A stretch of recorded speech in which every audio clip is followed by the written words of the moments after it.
Hello বন্ধুরা, welcome to my channel শিক্ষা for you. যেমনটা তোমরা টাইটেল আর থাম্বনেল দেখে বুঝতেই পেরে গেছো আজকে তোমাদের কী বিষয়ে ভিডিওটি করতে চলেছি। তাই ভিডিওটি কোনো প্রকারে স্কিপ না করে শেষ পর্যন্ত দেখার অনুরোধ রইল, এবং যদি ভিডিওটি ভালো লাগে, কিছু ইনফরমেটিভ মনে হয়, তাহলে অবশ্যই তোমার বন্ধুদের সঙ্গে শেয়ার করবে, ঠিক আছে। সবার প্রথমে আমি তোমাদের বলে নিতে চাই WP constable final merit update. তো কোর্ট কেস তো চলছে। 11 তারিখের কেসটাতে বলা হলো যে 18 তারিখে চন্দনধারা কেসের যিনি উকিল আছেন তিনি উপস্থিত থাকতে পারবেন না। তাই 8 তারিখেই advocate madam justice Amrita Sinha বলেছেন যে 8 তারিখেই 4টি কেসের শুনানি হবে। তাহলে কি হতে চলেছে তোমাদের শুনানি, সেই ব্যাপারেও তোমাদের বলবো। তো কোর্টে 8 তারিখে তোমাদের যে কেসটা উঠবে সেইখানে কিন্তু তোমাদের সম্ভবত 4টি কেসেই মিটতে চলেছে, যতটা বোঝা যাচ্ছে কেসের আবহাওয়া দেখে, হাইকোর্টের আবহাওয়া দেখে। তো যদি 8 তারিখে কেসটা তোমাদের মিটে যায় তাহলে সম্ভবত জুনের লাস্ট উইক কিংবা জুলাইয়ের ফার্স্ট উইক তোমাদের ডাব্লিউপির ফাইনাল মেরিট আসতে চলেছে। তোমাদের 8 তারিখে কেস মিটে যাবে এই কারণে আমি বলছি, কেননা বিজেপি সরকার নতুন উকিল গঠনের জন্য 21 দিনের সময় চেয়ে নিয়েছে।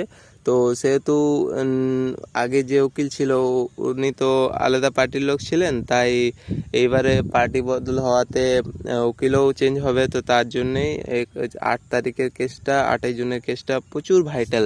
সেদিন কিন্তু কেসগুলি সম্ভবত উঠে যাবে, ঠিক আছে। আর তোমাদের জুলাইয়ের ফার্স্ট উইক কিংবা জুনের লাস্ট উইক দিকে তোমাদের কিন্তু ডাব্লিউপি রেজাল্ট আসবে।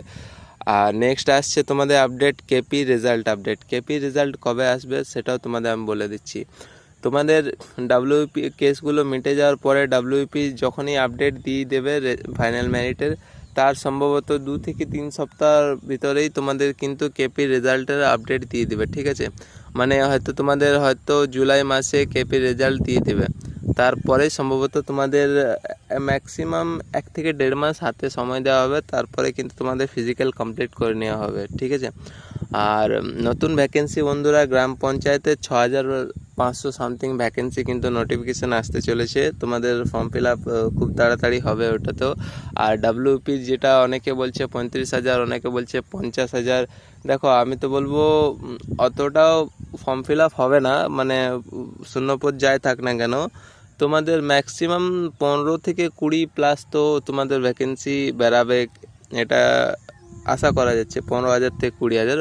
বাকি জেনুইন ইনফরমেশন ছাড়া তো আমি কোনো আপডেট দিই না। তো আমার কাছে যখনই নতুন কোনো ভ্যাকেন্সি রিলেটেড আসবে খবর, তখনই আমি তোমাদের ভিডিওর মাধ্যমে আপডেট করে দেবো।